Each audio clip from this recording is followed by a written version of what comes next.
Quand Total Energy plafonne le prix de l'essence à 1,99€ le litre et le diesel à 2,25€, on a tous la même réaction.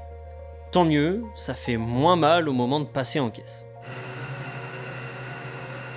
Mais la vraie question, elle est là.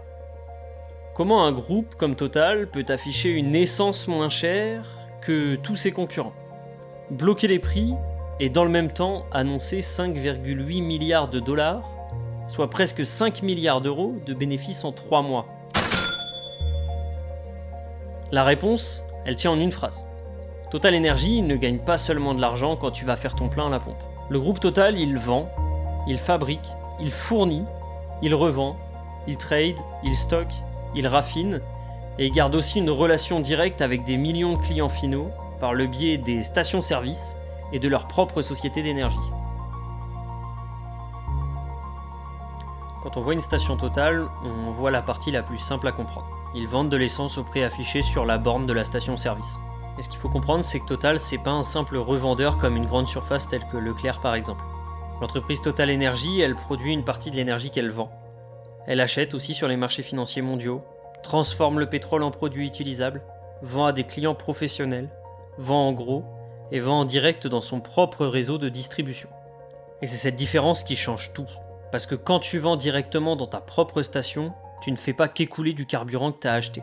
Tu fais venir le client chez toi. Tu entretiens directement ta relation et ta fidélité avec le client. Et à côté de ça, indirectement, tu peux espérer augmenter l'utilisation des cartes carburant, le chiffre d'affaires de la boutique, le lavage, les services additionnels, etc.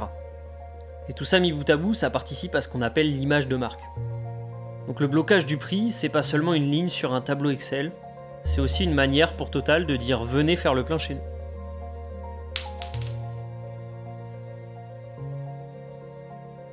Avant de dire que Total gagne tant d'euros sur 1 litre d'essence, il faut faire attention. Quand tu payes ton carburant, tout ne va pas dans la poche de Total Energy, et il y a une grosse partie du prix qui correspond aux taxes. Au 6 mars 2026, Connaissance des énergies, un média spécialisé sur le sujet, indique que les taxes représentent environ 48% du prix du gasoil et 54% du prix du samplon 95 E10. Donc il faut déjà prendre en compte que sur 1,99€ le litre, l'État prend la moitié du prix à la pompe. Ensuite, il y a le coût du produit initial, c'est-à-dire le pétrole, le raffinage, le transport, le stockage, les stations-service et les frais d'exploitation.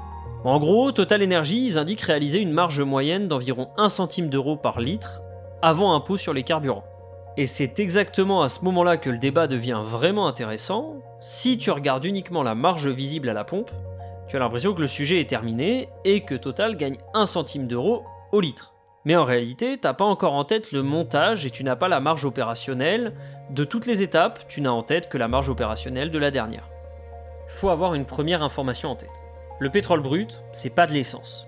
Et donc par définition, tu peux pas mettre du pétrole brut dans une Clio. L'essence et le diesel, c'est ce qu'on appelle des mélanges, et donc il faut les transformer. Dans une raffinerie, on chauffe le pétrole brut et on sépare les différentes parties et ça nous permet d'obtenir plusieurs produits. L'essence, le diesel, le kérosène pour les avions, du fuel, du gaz liquéfié, du bitume et des bases pour la pétrochimie. Pourquoi ces informations-là, elles sont importantes ? Ces informations elles sont importantes parce que le raffinage il peut devenir très rentable selon les périodes. Quand certains produits manquent, quand le niveau de diesel est tendu, quand les marchés bougent vite, les marges de raffinage elles peuvent grimper de façon stratosphérique et exponentielle. En France métropolitaine, Total Energy dit opérer 3 des 6 raffineries. Normandie, Donges et Feyzin. Donc le groupe n'est pas seulement au bout de la chaîne avec ses stations-service, il est aussi dans la transformation industrielle du produit. Il y a une différence simple à absolument comprendre. Vendre du carburant à un autre acteur, c'est-à-dire Leclerc par exemple, c'est pas la même chose que vendre directement au client final, c'est-à-dire l'automobiliste. Quand un groupe comme Total, il vend à des professionnels, à des réseaux ou via des marchés de gros, il écoule des gros volumes. Ça c'est important, mais il ne garde pas forcément toute la relation avec l'automobiliste. Tandis que quand le client il vient dans une station Total Energy, c'est complètement différent. Le client il entre dans l'écosystème Total Energy, et donc ça peut avoir une vraie valeur ajoutée pour le groupe, parce que dans le business, garder le client final, ça vaut très très cher. Et c'est pour ça que la mesure du prix plafonné, ça peut devenir une vraie arme commerciale. Si le prix est attractif, t'attires du monde dans ton propre réseau, tu récupères du trafic qui aurait pu partir chez une grande surface ou un concurrent. Fin avril 2026, Reuters, une agence de presse, rapporte que Total Energy maintient son plafonnement en France. 1,99€ le litre d'essence et 2,25€ le litre de diesel, et tout ça dans environ 3300 stations en métropole. Ils annoncent même des mesures spéciales sur certains week-ends de mai, avec le litre de diesel à 2,09€.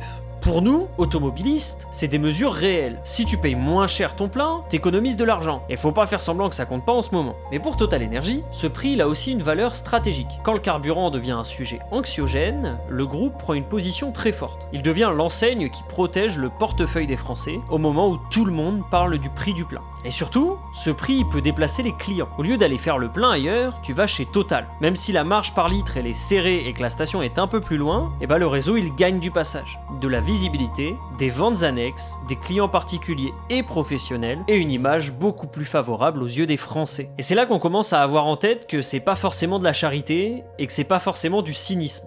C'est du business. Une mesure peut aider le client tout en servant les intérêts du groupe Total. Maintenant qu'on a posé ce contexte, on va se pencher un peu sur les chiffres. Au premier trimestre 2026, Total Energy annonce 5,8 milliards de dollars de bénéfices et 8,6 milliards de dollars de revenus générés avant le règlement de ce que doit l'entreprise.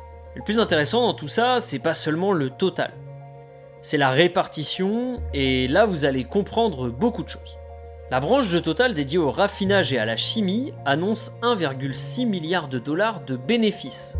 C'est une valeur qui est multipliée par 5,3 par rapport au premier trimestre 2025. Le groupe il explique notamment cela par des bonnes performances des raffineries, des marges élevées notamment sur le mois de mars, et le trading sur le pétrole brut et les produits pétroliers annexes en leur faveur. La branche marketing et services, qui est donc plus proche de la distribution et des stations, annonce 262 millions de dollars de bénéfices, en hausse de 9% sur l'année, avec de meilleures marges par rapport à l'année dernière. Donc déjà, quand t'entends la marge à la pompe elle est faible, c'est vrai, mais ça justifie pas ce que le groupe gagne. La vraie valeur que génère l'entreprise Total, elle vient du raffinage, du trading, du stockage, du gaz liquéfié, des contrats signés et du réseau de vente directe, c'est-à-dire les stations. Et c'est tout ça qui entre en compte dans le calcul et les prises de décision de Total.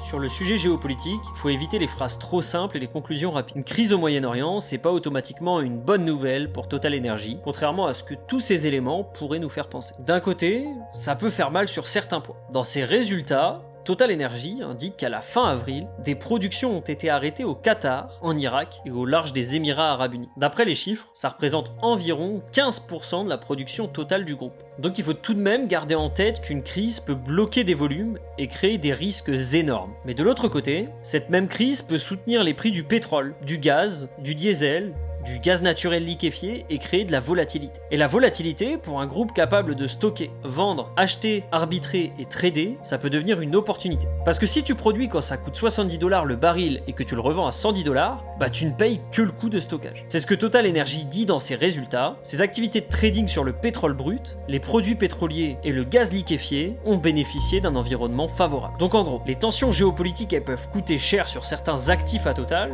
mais elles peuvent aussi soutenir les revenus ailleurs. Et c'est précisément là qu'est la force d'un groupe qui a diversifié ses activités et intégré l'ensemble de ses processus. Bon, je pense que vous aurez compris, si on remet tout dans l'ordre, le mécanisme de Total Energy devient assez clair. Total peut vendre du carburant dans ses stations, mais aussi en vendre à d'autres stations, transformer du pétrole, produire du gaz, faire du trading, gérer des stocks et vendre des services additionnels et annexes. Donc, quand le groupe bloque un prix à la pompe, il ne faut pas regarder seulement le prix du litre vendu, il faut regarder ce que ce prix déclenche. Du trafic, de la fidélité, des ventes annexes, plus de production et de la liquidation de leurs stocks, etc. Et là, on comprend pourquoi l'opération elle est puissante. Elle parle directement au portefeuille des automobilistes, elle occupe l'espace médiatique, elle donne une image positive d'un groupe dont l'activité principale reste l'une des activités les plus polluantes au monde, et elle ramène des gens dans le réseau Total Energy. C'est exactement ce que beaucoup de débats ratent. Une baisse de prix, ça peut baisser la marge, tout en rapportant plus sur l'ensemble du système.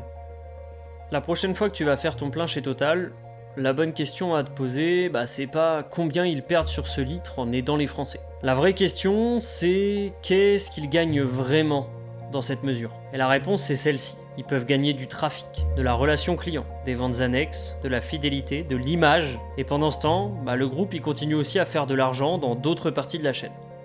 Raffinage, trading, gaz, production, contrats et les différents marchés mondiaux. Donc oui, un carburant moins cher, ça peut vraiment aider l'automobiliste, et ça, sincèrement, c'est vraiment cool. Mais ça veut pas dire que Total, c'est le Robin des Bois des Français, et que c'est une mauvaise affaire pour eux. Et c'est ça le point important. Le prix que tu vois à la pompe, c'est le dernier maillon d'une chaîne économique qui rapporte énormément à chaque étape. Si cette vidéo t'a plu et que t'as appris des choses, t'hésites pas à t'abonner, partager la vidéo, laisser un commentaire, un pouce en l'air, et je te dis à bientôt pour une prochaine vidéo.